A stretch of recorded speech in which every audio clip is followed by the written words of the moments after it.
লক্ষণ বলছে বালক, আমরা ভয় পাবো কেন? আর আমরা দেশে ফিরে যাব। আমাদের এই যজ্ঞের অশ্বকে বন্ধন করেছে। ঋষি বলছে আমরা বন্ধন করেছি। কেন বন্ধন করেছ? ওই অচ্ছিন্ন হালে যে জয়পত্রখানা লেখা আছে, ওখানে তো লেখা আছে সতী মায়ের পুত্র হলে অশ্বটি বাঁধিবে, অসতীর পুত্র হলে পরাজয় লিখিবে। তার পরীক্ষা হবে যে অনুদ্ধাবনী রামচন্দ্রের মাতা সতী না আমাদের মাতা সতী, তার পরীক্ষা হবে। তাহলে কি তোমরা যুদ্ধ করবে? আমরা যুদ্ধ করব।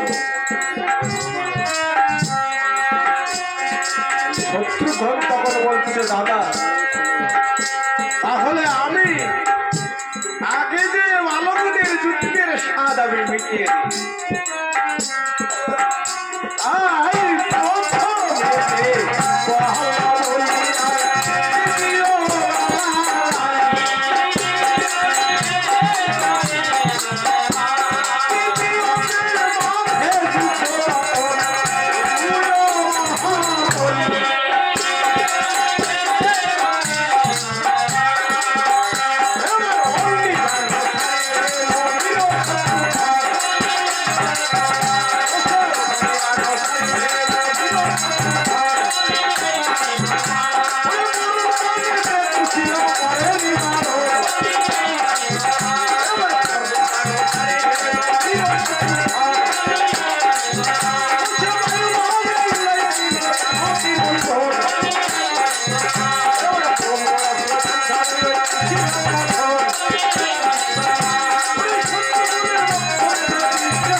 সবাই যখন রণস্থলে পতিত হয়ে গেছে, সুমন্ত সারথী তখন রথ নিয়ে পলায়ন করেছে।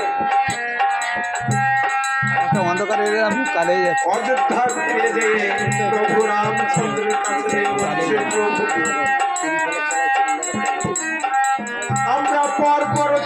এই বাহ, এটা জয় ঠিক করে আছে। তিন দিকে জয় করে যখন দক্ষিণ দিকে গিয়েছি বাল্মীকির তপবনে সেখানে অশ্বমাথা পড়ে ভিডিও করছো কেন ভিডিও সেখানে দুই শিশুর সঙ্গে লাইভে দাও, লাইভে দাও। যুক্ত হয় সেই দুই শিশুর হাতে সবাই পতিত হয়েছে তাই আমি রাত লয়ে আমি চলে এসেছি ওরে যে মাত্র শোনে প্রভু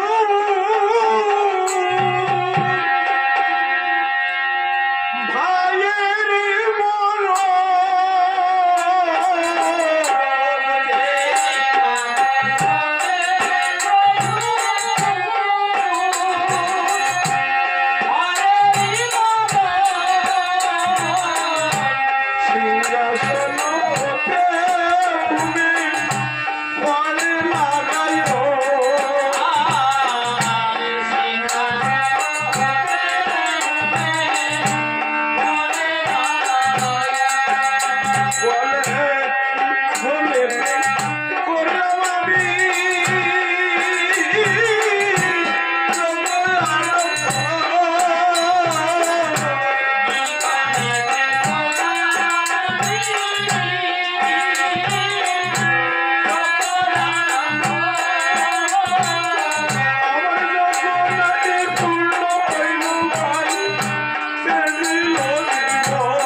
রামচন্দ্র তুলায় পড়ে গড়াগড়ি যাচ্ছে আরে বলছে সমস্ত আমি যজ্ঞ আরম্ভ করেছিলাম আমার যজ্ঞ পূর্ণ হল একে একে আমার সবাই চলে গেল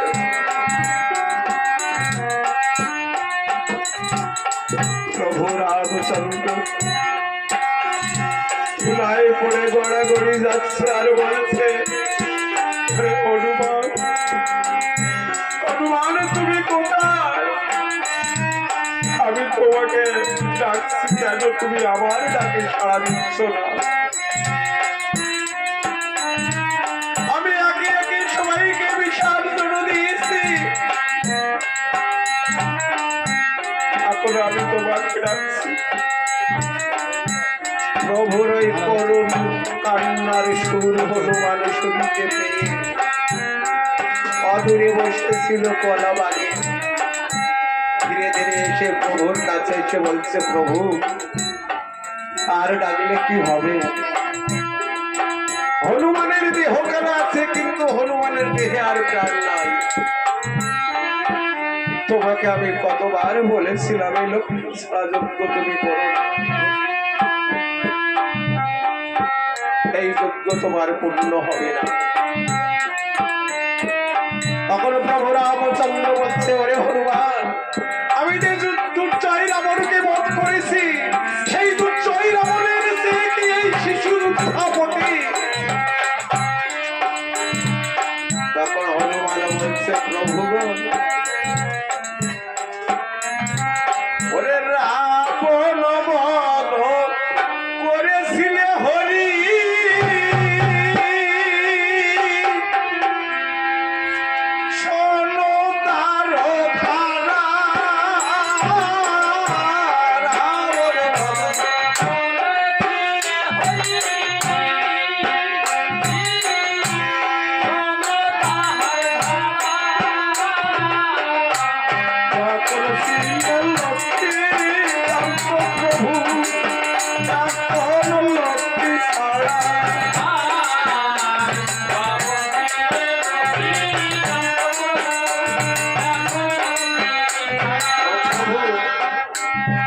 তুমি যখন দুর্জয় রাবণকে বধ করেছিলে তখন আমার মা তোমার সঙ্গে ছিল আমার মা তো তোমাকে শক্তি জোগাইয়েছিল আজ তুমি শক্তি আমার মা তোমার সঙ্গে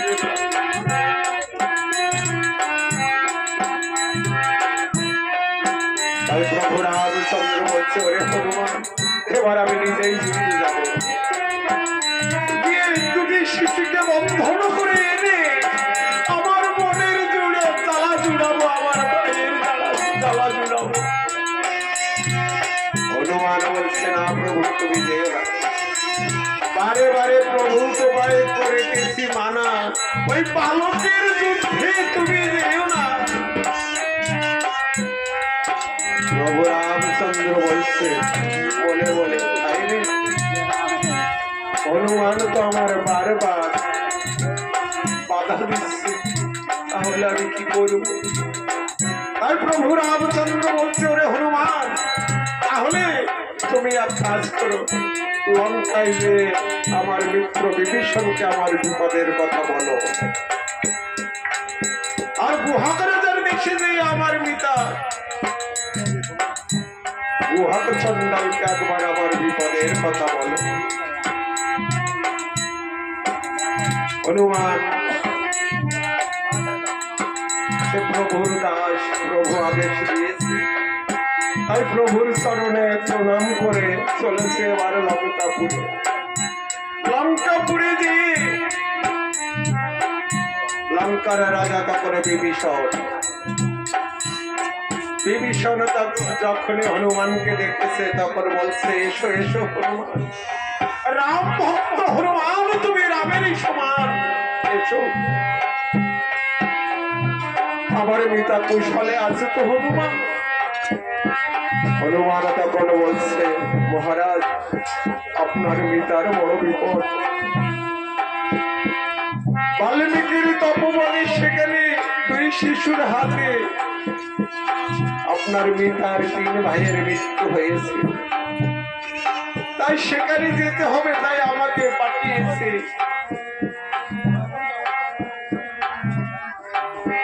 বিভীষণ তখন সেনা সৈন্য নিয়ে অযোধ্যায় যাত্রা করেছে। এবার হনুমান লঙ্কায় প্রভুর বিপদের কথা বলে এবার চলেছে শৃঙ্গলের দেশে। শৃঙ্গলের দেশে সেখানে রাজা সুগ্রীব সেখানে তার বিপদের কথা বলে এবার চলেছে গুহাকরাজার দেশে। ওরে দাতা হতে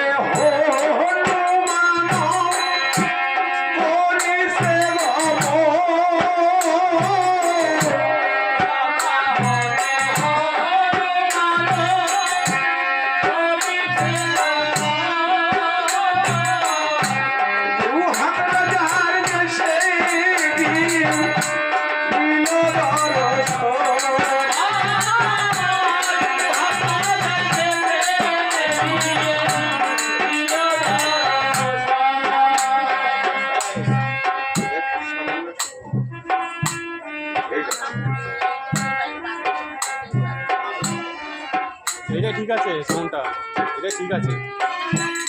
তাই বলছে গুহাকরাজার দেশে যখন উপস্থিত হয়েছে তখন হনুমান মনে মনে চিন্তা করছে, এইটি বুঝি সেই গুহাকরাজার দেশ হবে। ছোট ছোট ভারত কাজাই সাউনি তানের নাড়া,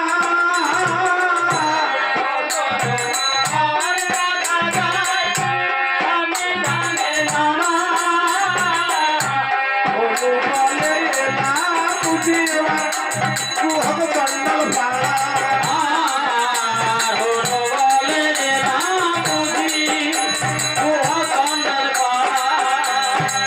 হনুমান মনে মনে চিন্তা করছে, আমি আমার প্রভুর মুখে শুনেছি যে গুহাক রাজা নাকি বড় ভক্ত,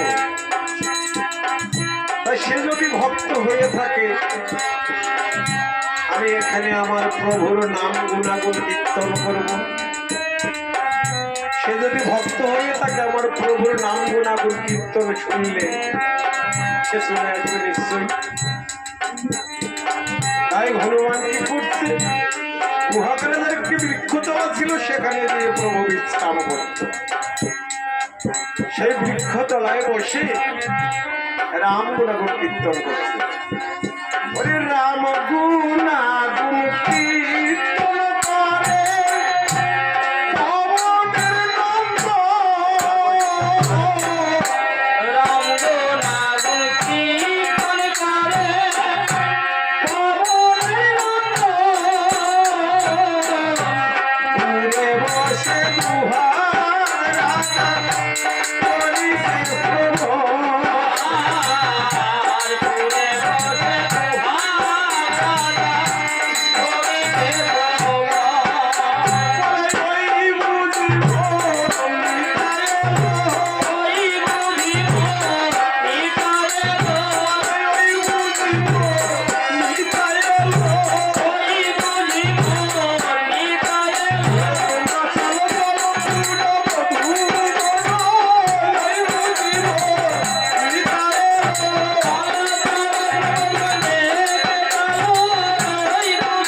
বলছে, ওরে কুলবধূগণ, তোমরা সবাই চলো আমার মিতাকে দেখবে।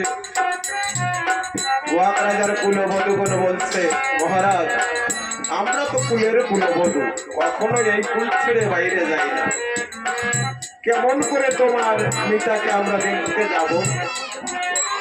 তখন গুহাক রাজা বলছে, ওরে কুলুমি কি ধুয়ে খাবি, কুলুমি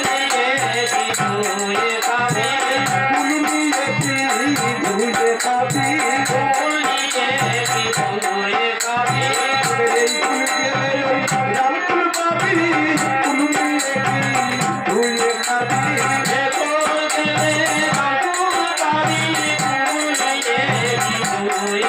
এবার কুলের মালা জলে ফেলো, কুলের মালা জলে ফেলো, কুল পাইয়ে পাইলা করে কুলের মালা জলে ফেলো। কুলের কি আর হুকুম আছে, কুলের কি আর হুকুম আছে, কুল মালা কুলের কি আর হুকুম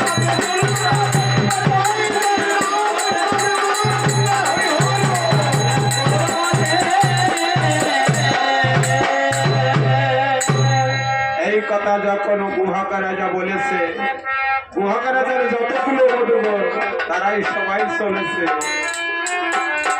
ওরে রাম নর ওলে সহলে কুলবধূ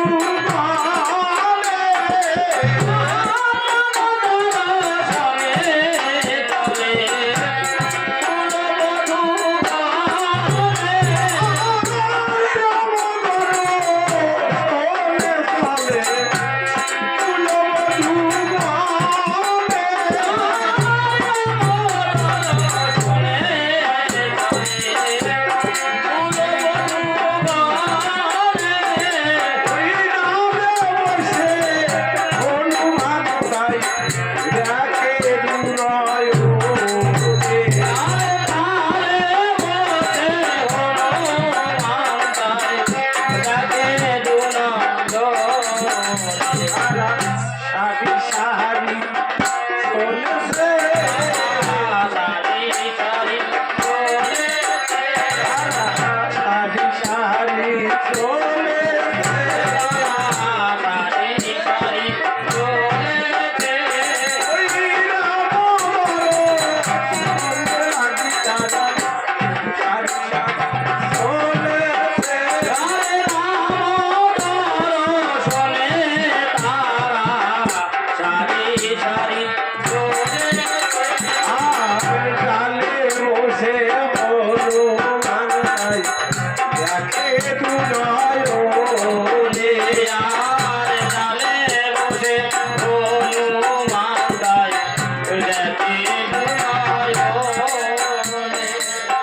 গুহাক রাজা সেই বৃক্ষ তলায় যে দেখতে পায় যে কেউ না, যখন কাউকে না দেখতে পেয়েছে তখন কুলবধূগণকে ডেকে ডেকে বলছে, ওরে আমার প্রভু এসেছে, কিন্তু তোদের ডেকে আনতে আমার বড় দেরি হয়ে গেছে, তাই প্রভু আমার চলে গেছে।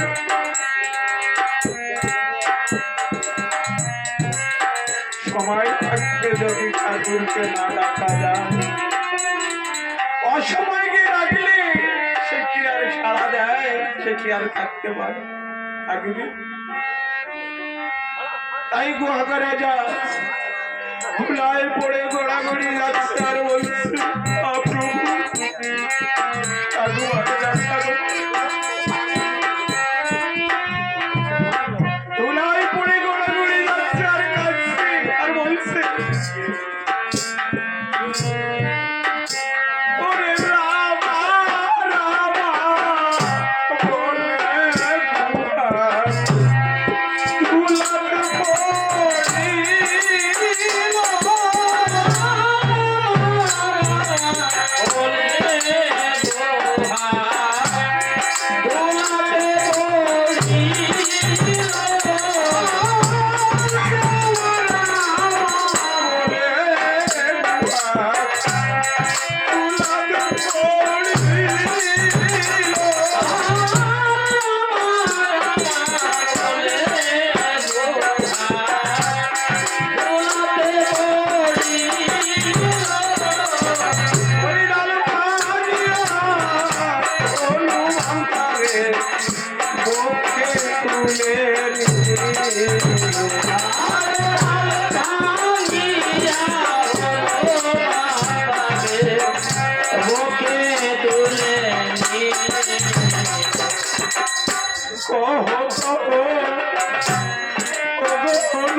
হনুমানকে বলছে তুমি এসছো তো হনুমান আমার পিতা কুশলে আছে। হনুমান তখন বলছে মহারাজ আপনার পিতার বহু বিপদ বাল্মীকির তপবনে তার 3 ভাইয়ের মৃত্যু হয়েছে, তাই আমাকে আপনার এখানে পাঠাইছে, সেখানে যেতে হবে। এই কথা যখন হনুমান বলেছে গুহাকারে যার তখন সেনা সৈন্য নিয়ে চলেছে অযোধ্যায়। ওরে উদ্ধ বাহু রে কানালো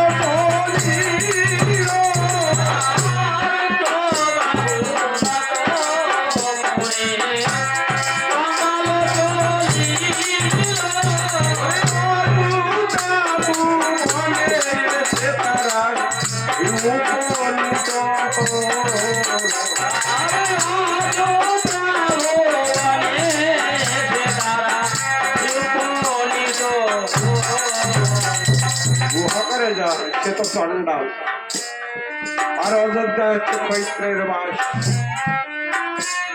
চণ্ডালকে দেখে অনেকে কানাঘুষি করছে যে চণ্ডাল এসেছে। প্রভু আমার বেদালকে পেয়েছে, তাই প্রভু আগে যেয়ে বলছে পিতা কুশলে আসো তো, চলো আগে যেয়ে সেই বাল্মীকির তপবনে 2 শিশুকে বন্ধন করে এনে আমার মাছের মনের জ্বালা বুঝল। আর এদিকে কুশীলব ভরত লক্ষ্মণ শত্রুঘ্নকে মেরে 7 দিবস পরে চলেছে মায়ের কাছে। মায়ের কাছে নিয়ে যখন উপস্থিত হয়েছে 7 দিবস পর মা সন্তানকে দেখে বলছে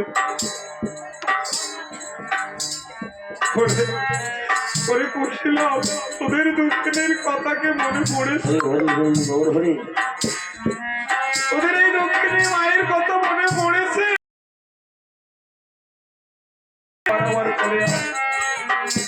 দুটি ভাই মায়ের কোলে দিয়ে বসেছে ছুটে, মা তার কোমল হস্ত তাদের গায়ে বুলাইয়ে দিচ্ছে। হঠাৎ লক্ষ্য করে দেখতে পায় তাদের গায়ে বানের চিহ্ন। মা শিহরিয়া উঠে বলছে খুশি আমি তোদের গায়ে বানের চিহ্ন দেখছি কেন, সত্য করে কহ।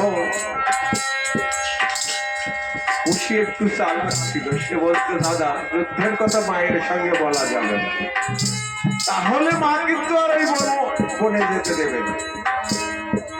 তাই খুশি বলছে ও মা ওই বনের মধ্যে ঘুরতে ঘুরতে রাত্রির তাপে আমাদের বড় জল পিপাসা হয়েছিল, এই একটি কুল গাছ পেয়েছিলাম। তোমরাই তো বলো জল পিপাসা হলে টক জাতীয় জিনিস খেলে নাকি জল পিপাসা নিবারণ হয়। তো যখন এই কুল গাছে উঠে আমরা কুল খেতে শুরু করি, আর ওই কুল গাছের মালিক এসে আমাদের গায়ে বাদ মেরেছে। সীতা দেবী তখন বলছে হায় রে তোরা দক্ষিণের পুত্র বলে ওদের গায়ে বাদ মেরেছে। খুশি বলছে ও মা আমরা দক্ষিণের ছেলে হব কেন? আমরা যদি দক্ষিণের ছেলে হব, ওই বনবাসে কত রাজা মহন্তরা এসে থাকে, তাদের গায়ে রাজ আবরণ দেখলে কেন আমাদের পরিবার হয়? তো ওই রাজ আবারও আমাদের দিতেই হবে। তখন সীতা দেবী বলছে, ওরে রামকুশিরে, আমি তো জনমদুখিনী, কোথায় পাবো এই রাজ আবারও? ওরে আমার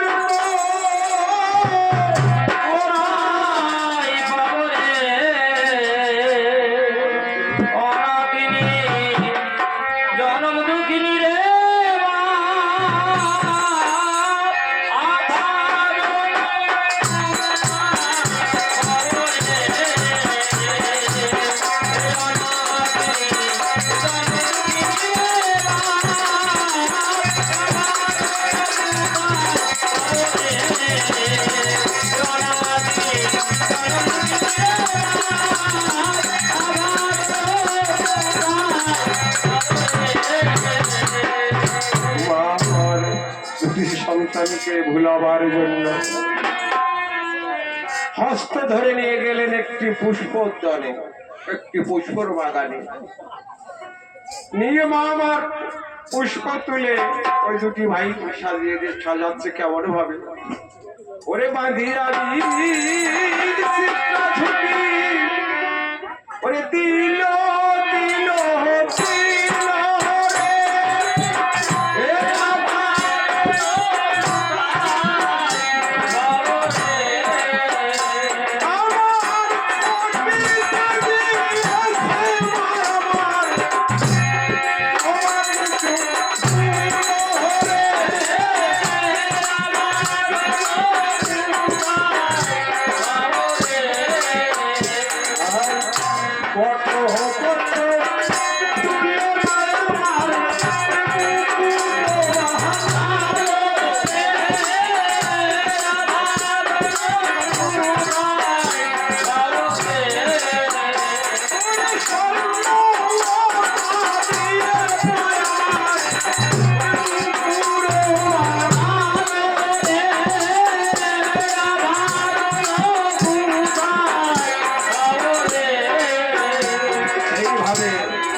সন্তানকে সাজিয়েছে,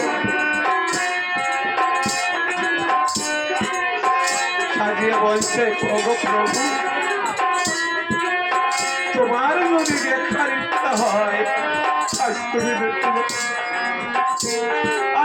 দেখতে যাও তোমার সন্তানকে আমি কেমন সুন্দর করে পুরো দিয়ে সাজাইছি। আরে মা আমার কি করেছে, সদ্ধত্তরে নয়নবাড়ি হস্তে ধারণ করে মৃত্তিকা গুলি দুটি ভাইয়ের সর্বঙ্গে রাম নাম লিখেছে। আর ওই নয়নবাড়ি যখন শুদ্ধ হয়েছে সঙ্গে সঙ্গে দুটি ভাইয়ের গায়ে দিকি দিকি করে তুলেছে। তখন খুশি বলছে, মা তুমি যে বললে গহনা কোথায় পাবো, দেখবা কেমন সুন্দর বানিয়েছে, কিন্তু মা নুপুর তো বাজে না, নুপুর বাজিয়ে দে। সীতা দেবী বলছে, ওরে খুশি হয়ে লতার নুপুর কেমন করে বাজিয়ে।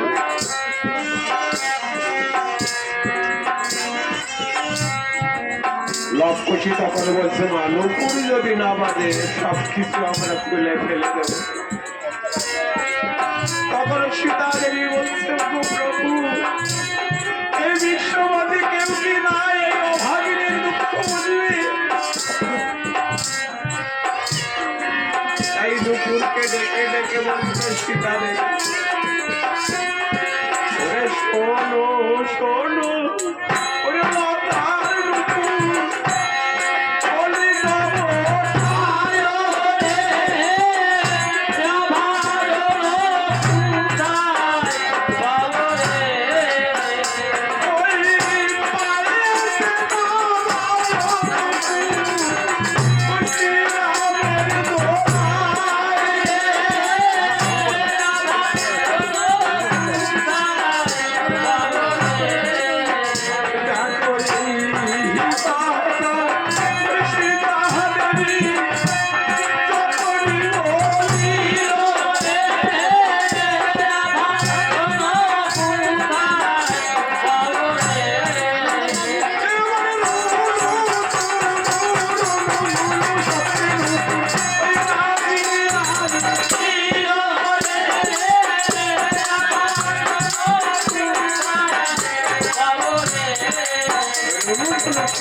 তখন নুপুর বেঁধে উঠতেছে।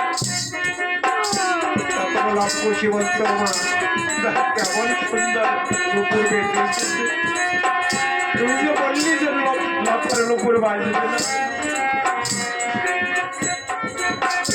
এর মধ্যে ওই বনমাঝে এদিকে রামচন্দ্রের সৈন্যগণ সবাই ওই বালির তপবনে এসে কলহল করছে।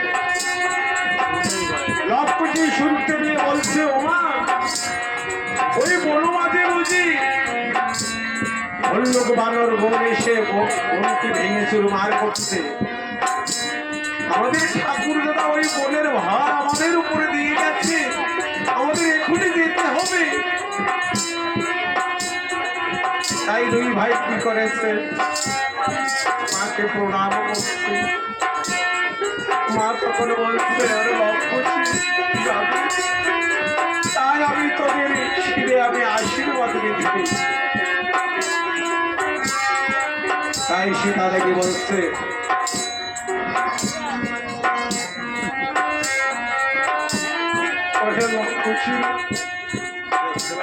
চন্দ্র সূর্য হরিহর বিধি একই সঙ্গে সবাই যদি এসে সম করে যদি, তবুও তোদের না হবে পরাজয়। পাঠিয়ে দিলাম আমি বলিয়া বিদায়। আর একটি কথা মনে রাখিস লক্ষ্মী, যদি খুব ঘোর বিপদে পড়ি তোদের ওই অভাগী মায়ের দহাই দিস। দহাই মা সীতা, দহাই মা সীতা। এই কথা বলেছে যখন সীতা দেবী দুটি ভাই মায়ের সামনে প্রণাম করে চলেছে। এবার সেই গভীর জঙ্গলে এদিকে রামচন্দ্রের সৈন্যগণ সবাই এসে বলছে, প্রভু মনে হয় সেই দুই বালক আপনার নাম শুনে এই বন থেকে পালাইছে। হনুমান মনে মনে বলছে, তারা কি পালাবার? হনুমান সবই জানে, সে তো রুদ্র অবতারের এক অবতার। একটু পরে দেখতে পাবে, এর মধ্যে হনুমান লক্ষ্য করে দেখতে পায় তারা আসছে। তাই বলছে, আরে ভাই সব একবার এসে না, ওই তারা আসছে। পঞ্চ বছরে বালক দুটি ওরে শিরে পঞ্চ দুটি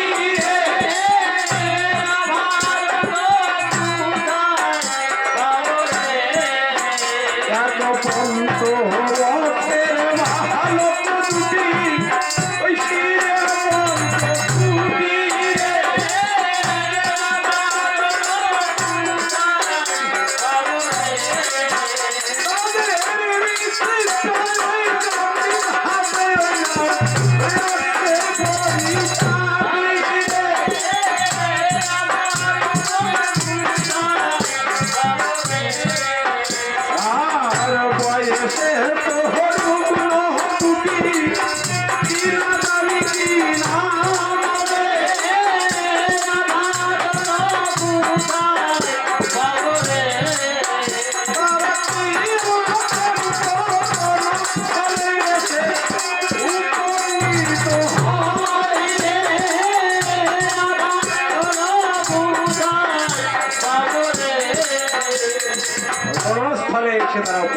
উপস্থিত হয়েছে।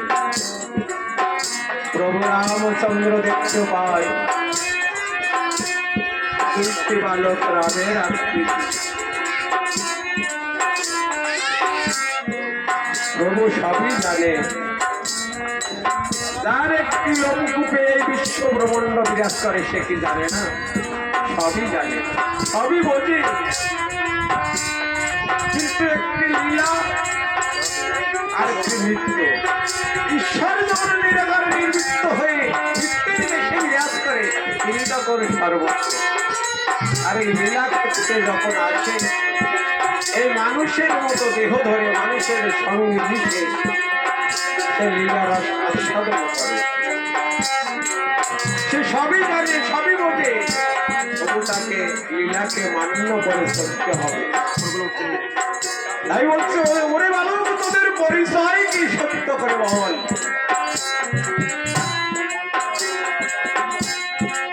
তখন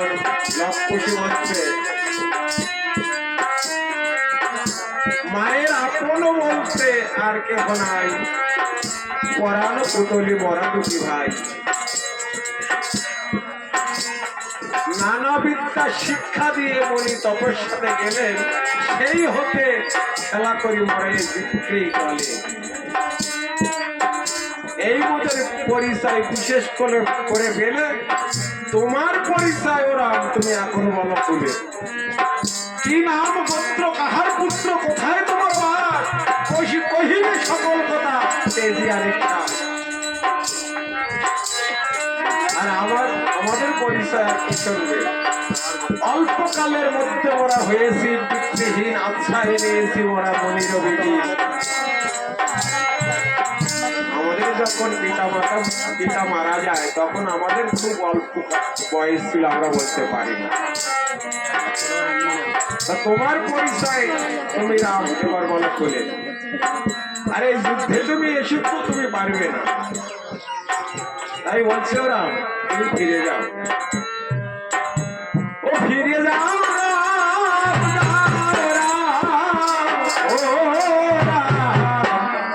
ওরে জিনিতে না পারিবে, ওরে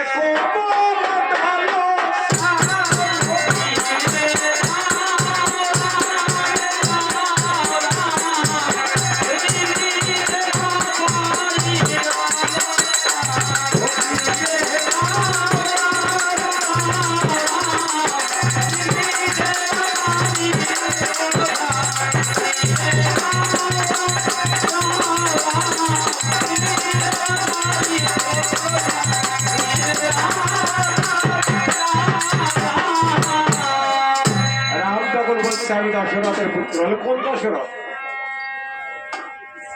বলে এক দশরথ ভিন্ন কেউ আর কোন দশরথ আছে নাকি? বলে হ্যাঁ আছে, আমরা চারজন দশরথের নাম বলতে পারি, শুনবে? তাহলে বলো। বলে এক দশরথ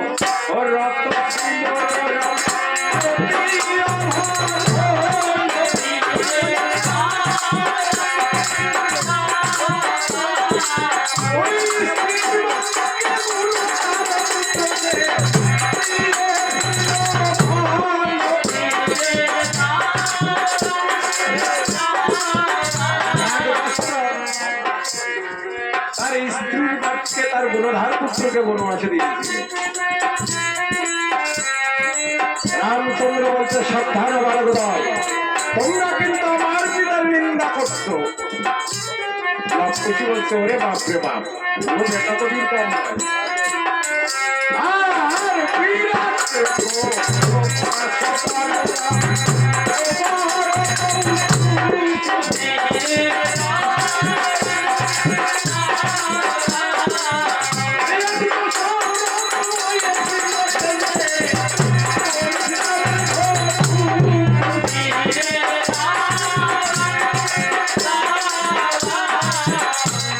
কত কথা বলো রাম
তোমার বীরত্বের কাহিনী জানো না, তাই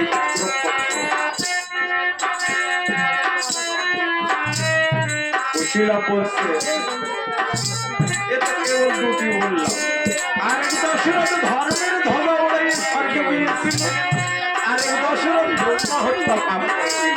তাহলে কোন দশরথ তোমার পিতা বলরামচন্দ্র? রামচন্দ্র বলছে, ওরে ভালো, আমার পিতার মহিমা তোমরা কি বুঝবে? সবই আমারই পিতা, কিন্তু বিভিন্ন কর্ম করেছে। হ্যালো, তাহলে একটি কথা বলবো, বলতে আমার ভয় হচ্ছে, তাহলে বলি, তোমাদের 4টি ভাই তোমরা, কিন্তু দুটি ভাইয়ের নাম সবসময় আমরা শুনি। তা আমাদের কি মনে হয় জানো? তোমাদের 4 ভাইয়ের 2 নম্বর পরিজন,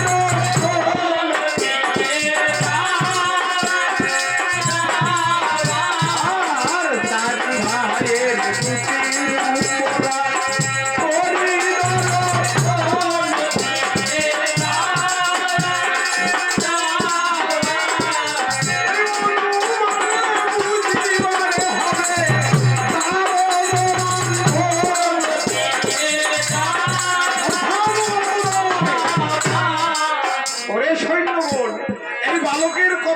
সহ্য হচ্ছে না, তোমরা শীঘ্র রামজয় শব্দ করে যুদ্ধে হানা দাও। এখন রামজয় শব্দ করে এবার চলেছে, আর রামজয় রামজয়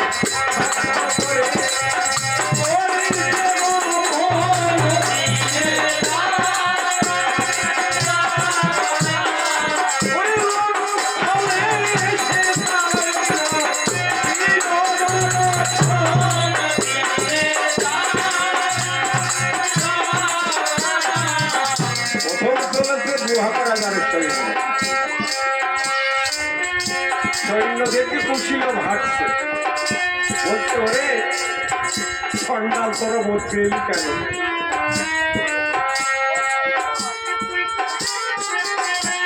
বলছে, খুশি বলছে, দাদা আমি কিন্তু রামের সঙ্গে যুদ্ধ করবো।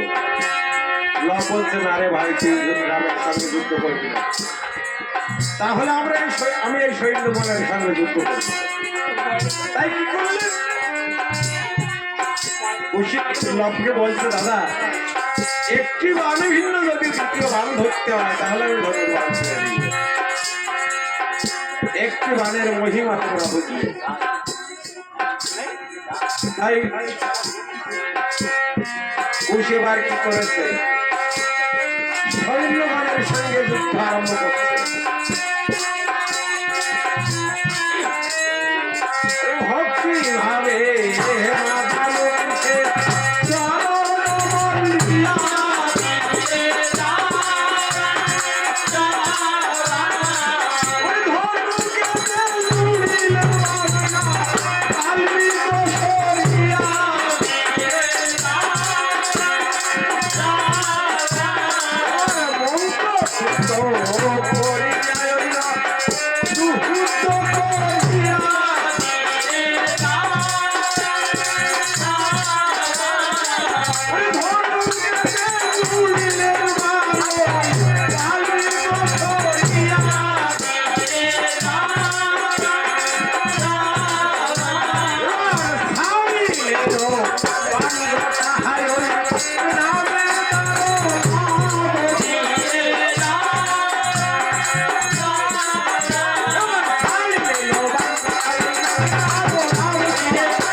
রামচন্দ্রের যত সৈন্য ছিল সব রণস্থলে পতিত হয়ে গেছে। রামচন্দ্র দেখলেন আর উপায় নাই, এবার আমাকে যুদ্ধে যেতে হবে। তাই রামচন্দ্র যখন যুদ্ধক্ষেত্রে গিয়েছে তখন বলছে, ওরে বালক,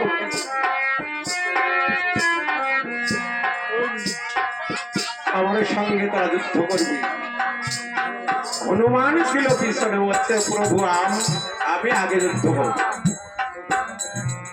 হনুমান তখন ওই বালকের সঙ্গে যুদ্ধ আরম্ভ করে দিয়েছে। হনুমান বলছে, হনুমান বলছে ওরে বালক তোমরা আমাকে মেরো না, আমি তোমাদের জ্যেষ্ঠ ভাই, আমাকে যদি মারো তোমাদের মা জানো কি তোমাদের মুখ দর্শন করবে না। খুশি তখন বলছে ও দাদা ওই বালকটা কি বলে, ওনাকে আমাদের জ্যেষ্ঠ ভাই, আমাদের মা কি ওই বনজন্তু প্রসাদ করেছিল না।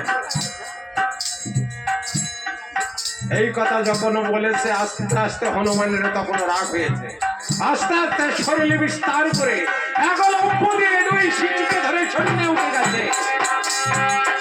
সৈন্য উঠে যখন গিয়েছে তখন লব খুশি হনুমানকে জড়িয়ে ধরেছে।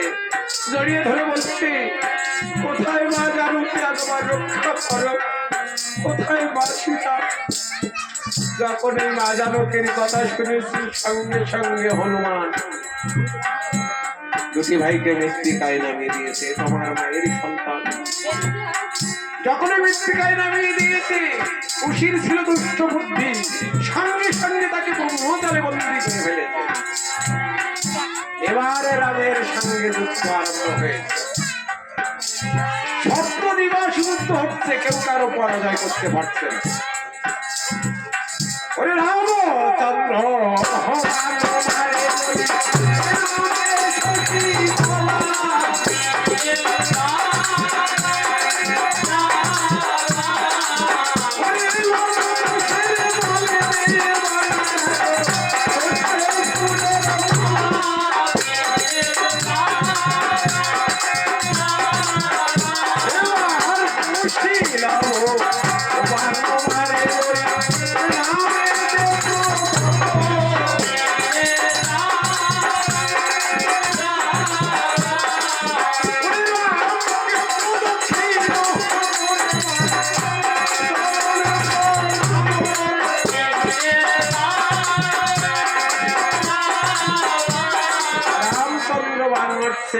দুই ভাইয়ের গলে দিয়ে ফুলের বলা হচ্ছে। আর খুশিরাও যখন বান করছে রামকে প্রদক্ষিণ করে এই মানুষ চরণে প্রণাম করে চলে যাচ্ছে। মানে মানে পিতা পুত্রের পরিচয় হচ্ছে। পরিচয়ের যুদ্ধের শেষে রামচন্দ্র হারে মান নিক্ষেপ করছে কণ্ঠবিত্ত ভাব। কণ্ঠবিত্ত ভাব যখন মেরেছে দুই ভাইয়ের কণ্ঠে দিয়ে ভর করছে। আর কণ্ঠে বাজিয়া বাজে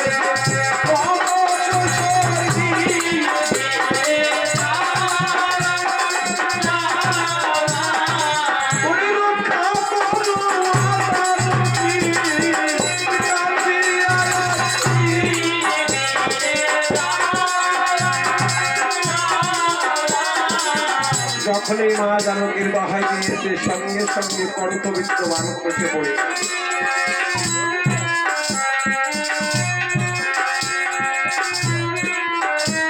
তখন রব খুশি বলছে,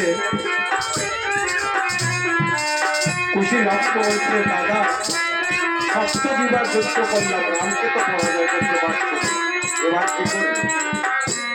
লব বলছে ভাই খুশি আমরা দুই ভাই দুই দিক থেকে বান নিক্ষেপ করি, তাহলে একজনের মানে রক্ষা যখন করতে যাবে অন্যজন পিছন থেকে বান এই যুক্তি করে দুই ভাই তখন দুই দিক থেকে বান নিক্ষেপ করে। এবার একদিকে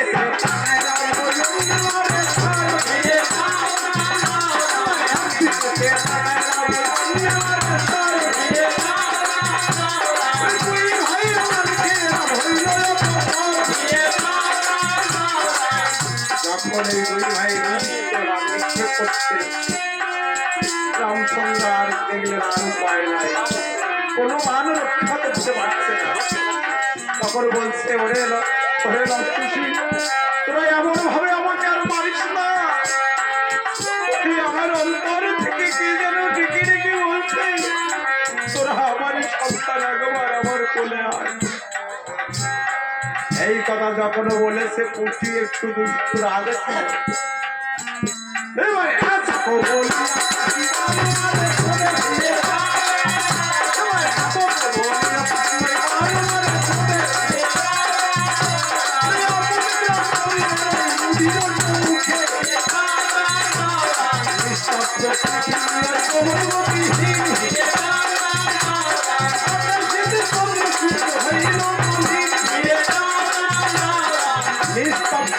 পৃথিবীর পবন গতিহীন হয়ে গেছে আকাশে দেবগণের সবাই হায় হায় করছে যাদের কি হচ্ছে পিতা পুত্রের যুদ্ধ পুত্রের হাতে পিতার মরণ কেউ কখনো দেখতে রামচন্দ্র তখন রণস্থলে পতিত হয়ে গেছে তাই দুটি ভাই রণস্থল পরিদক্ষিণ করছে দেখতে পায় রামের হাতে একটি মানিক অঙ্গুরি আছে সেই অঙ্গুরিখানা খুলে নিয়ে বলছে দাদা চল আমরা মায়ের কাছে যাই মা যদি কিছু যদি যুদ্ধের কথা বলে এই অঙ্গুরি দেখাইয়ে মাকে ভুলাইতে পারবে না এবার চলেছে মায়ের কাছে পথ যেতে ওই হনুমানের সঙ্গে দেখা বলে এই বানরটাকেও নিয়ে যায় এমন বানর বুঝি মা কখনো দেখি ওকে ধনুকের সঙ্গে বেঁধে নিয়ে চলে পথে যেতে যেতে লব বলছে ভাই খুশি মা কিন্তু মাঝে মাঝে হনুমান হনুমান বলে কাঁদে সেই যদি এই হবে তাহলে জলজালো ঘটিবে একে নেওয়া যাবে না তাই কি করেছে কুঠিরে যাওয়ার আগে কিছু দূরে একটি বৃক্ষতলায় রেখে দিয়েছে কি মায়ের কাছে চলেছে এবার মায়ের কাছে যে যখন উপস্থিত হয়েছে সপ্তদিবস পরে মা সন্তানকে দেখে হস্ত বাড়াইয়ে দিয়েছে আমার কোলে এতদিন তোর কথাইছে ওরে এসো ওরে এসো কোলে রে ওরে দুঃখ পাশরা ভাই তারা কোথায় গিয়েছিলি রে এসো রে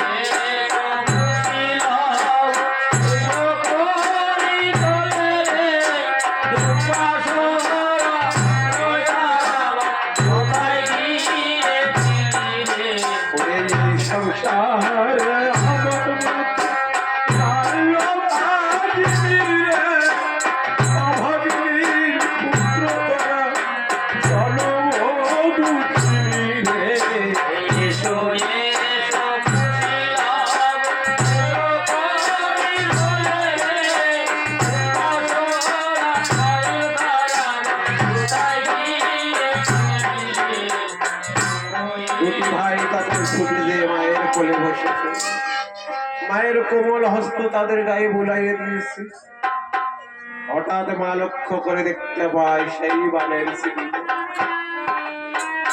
তাই মা বলছে ওরে খুশি আর কতদিন আমার সঙ্গে তোরা চাতুরি করবি আমি তো আজও তোদের গায়ে সেই বানের চিহ্ন আবার দেখতে পাচ্ছি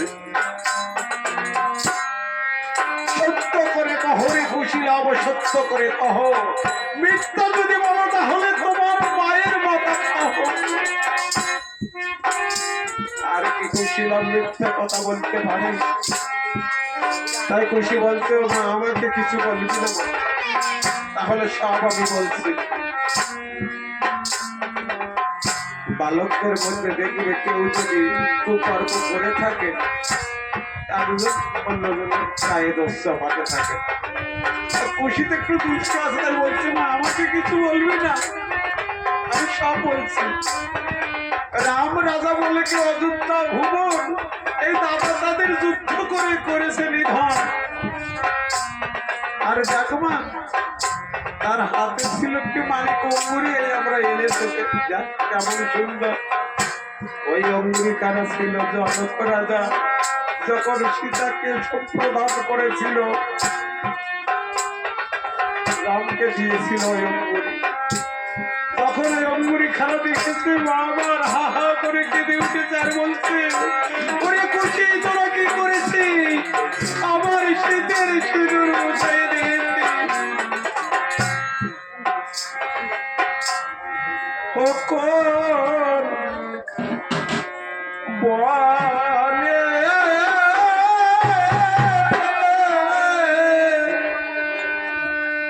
ওরে মধে আলে রে আমার রঘুকুল মনি রে আমার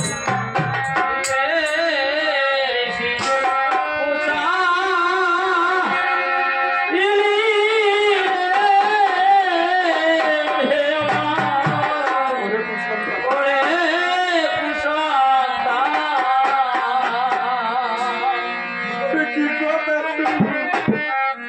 নালি লব খুশি কি কথা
কথা শুনে মা আমার চলেছে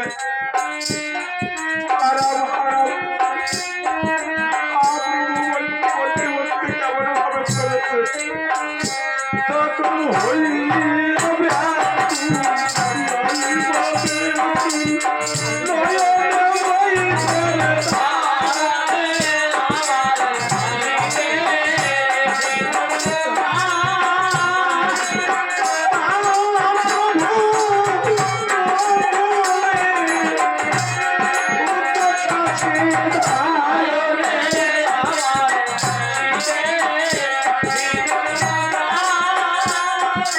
দুটি ভাই তখন মায়ের পিছু করছে মায়ের পিছু পিছু যাত্রা করছে আর লাভ বলছে মাগো হনুমান বলতে পবনের সন্তান মা তখন বলছে ওকে ওরে লক্ষ্য কিসে যে আমার পুত্র হনুমানকে গোটা ভাই তখন মায়ের হস্ত ধরে সেই অদূরে হনুমানকে রেখেছিল সেখানে নিয়ে গেছে হনুমানকে দেখতে পেয়ে মায়ের যেন সারা জীবনের দুঃখ আবার পরিচালিত হয়ে উঠেছে আর বলছে ওরে হনুমান তোরা তিন ভাই একসঙ্গে দুঃখে আমার প্রভুকে কোন মনে বিসর্জন দিয়ে এসেছি একবার বল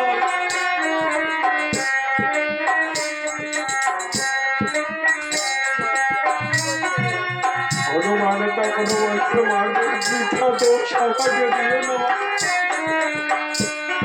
আজকে বিপদ ঘটে দেওয়ালে বিক্রি তপবনে মানুষ দাও কি আমার বলবো কি নীলি মরণ যেন অনার হয়ে পড়ে আছে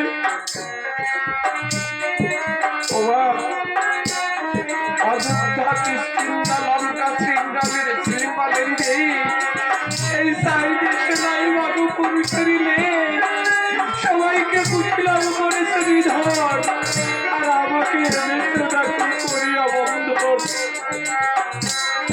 আমি তো ব্রহ্মজাতে বন্দী আছি মা সীতা দেবী তখন কি করলে রাক্ষসকে দূরে ফেলে দিলে ওরে রাক্ষসকে দূরে ফেলে ওই পাগল দিল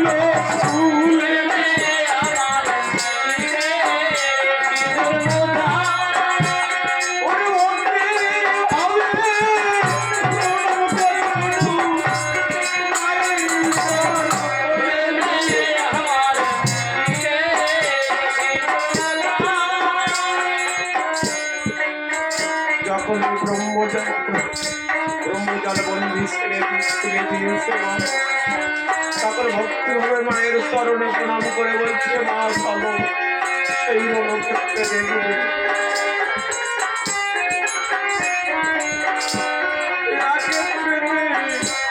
সবে মিলে করিতে বাবা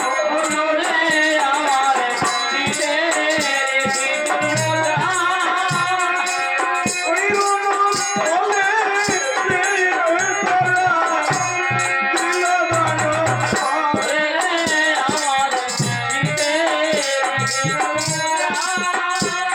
রণস্থলে গিয়ে মা আমার প্রভুর পদপ্রান্তে দাঁড়াইয়ে বলছে, ওগো প্রভু, তোমার মনে কি এই বাসনা ছিল তুমি পুত্রদের হাতে মৃত্যুবরণ করিবে বলে আমাকে পঞ্চমাস অন্তঃসত্ত্বা জেনে তুমি আমাকে বনবাসে বানাইয়েছিলে। কিন্তু প্রভু আমিও সেই দিন প্রাণ বিসর্জন দিতাম পারিনি প্রভু, কারণ তোমার অরাজ্য সন্তান যে আমার গর্বে ছিল তাই আমি বলতে পারিনি।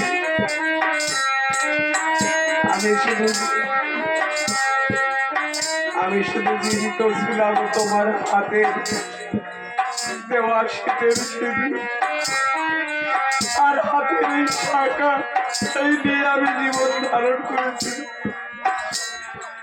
আর মনে করেছিলাম যখন ওরা ভূমিষ্ঠ হবে, একটু বড় হবে, ওদের নিয়ে ওই অযোধ্যায় গিয়ে তোমার সন্তানকে তোমার হাতে দিয়ে আমি আমার পথে চলে যেতাম। আজকে যখন হলো না, এই জীবন আমি আর রাখবো না।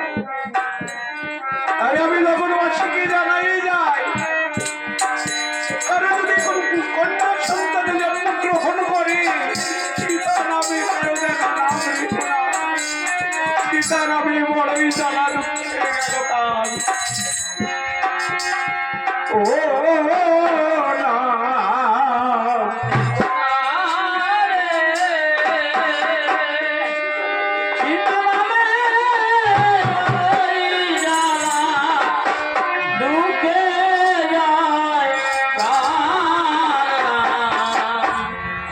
না সীতা নামে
বিসর্জন দেবে বলে মা আমার মনে স্থির করেছে।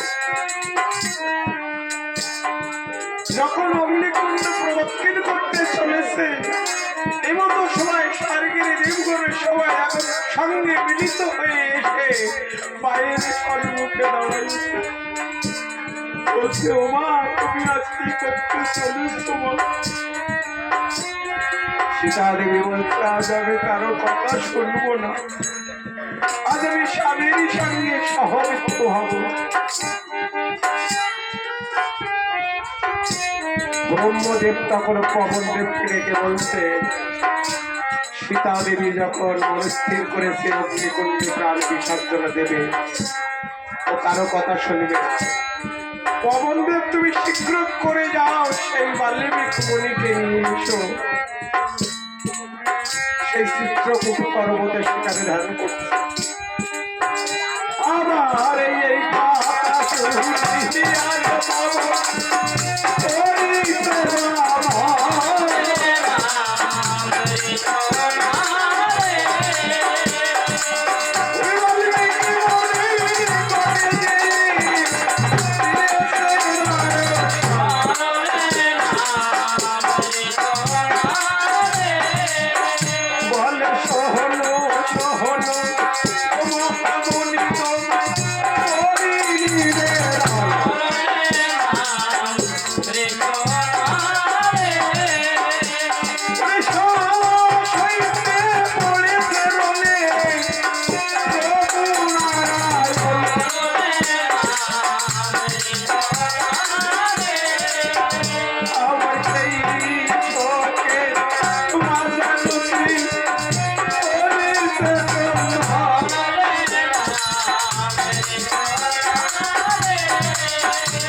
এই তো দুইজন রয়েছে বয়স্ক।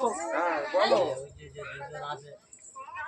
গরিব বাবারটা বলতে হবে না না সবারই ব্যবসা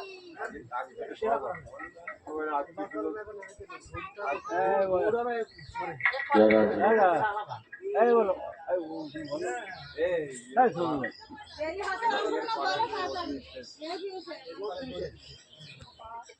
সবার মানে যারা কুটুম্ব আছে বা সবাই যারা তাদের সম্মান একটা বস্তি যারা তারা বলতে যে আপনাদের সবারও রাখা হয়েছে আপনারা বসিরা বলবেন আগে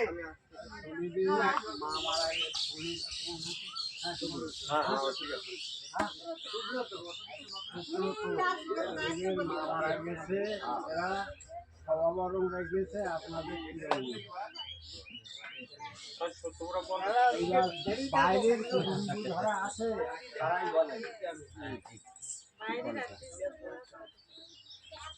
আর গ্রামের উপর তো ওটা ওই একটা কথা বলতে হয় বাইরের যারা যাচাই করে দিলে উপরে নির্ভর গ্রামের পক্ষে থেকে বলুন কাকু উঠে বলেন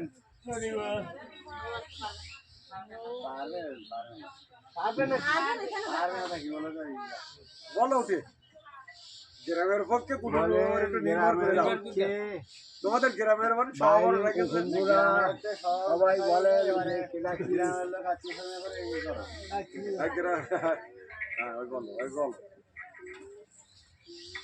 ওই গ্রামের ভিতরে আমরা এক জায়গায় আছি তার ভিতর দিয়ে ওনার মার সম্পর্কে এই কাজ হলো আমরাও সবাই আশীর্বাদ করি ঠাকুরের পদে কিন্তু ওই গ্রামের সব আরো রেখেছে ওইটা গ্রামের লোক বলতে যে দূরের কুটুম্ব যারা আছে বলবে আমরা তাদের উপর নির্ভর করলাম এই কথাটা বল হ্যাঁ আচ্ছা বলো আচ্ছা দূরের আত্মীয় কুটুম্ব যারা আছেন আমরা তাদের উপর নির্ভর করি আমরা তাদের উপর নির্ভর করি সম্মান রাখি আগে তো বলো যে আমরা তো আত্মীয় কুটুম্ব আমাদের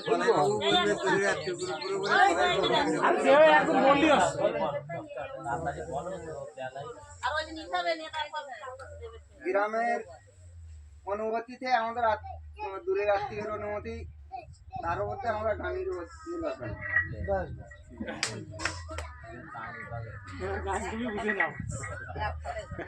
এইভাবে হয় বলছে তোমরা দূরের তোমাদের সম্মান দিয়েছো তো এইবার তোমরা বলবা যে আমরা পাইছি যাদের জিনিস তাদের আমরা তাদের উপর নির্ভর করলাম তারাই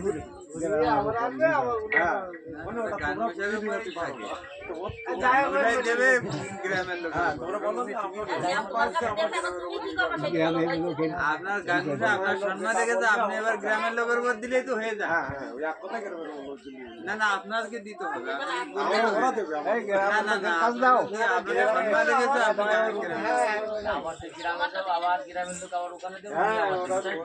না উনি ওই দিলে হয়ে গেল গান মশাই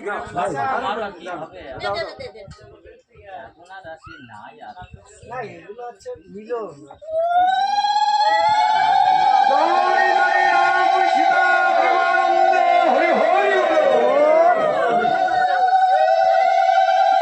ভক্তের মর্ম সেনা পুণ্যার্থে একবার হরি হরি বল। আমরা গ্রামের বা দূরের কুটুম্ব সবাই সম্মান আমাকে দিয়েছে,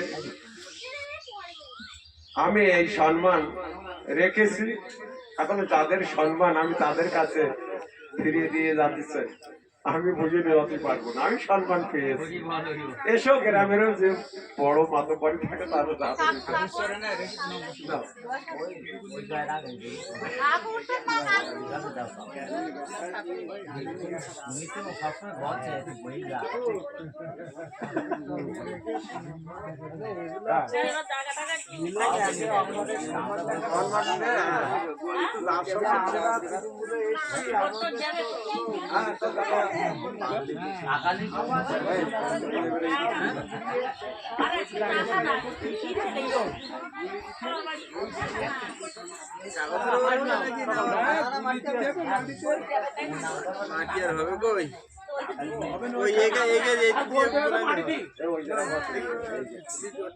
এই মাথা ফাঁকা আছে গুড় হয়ে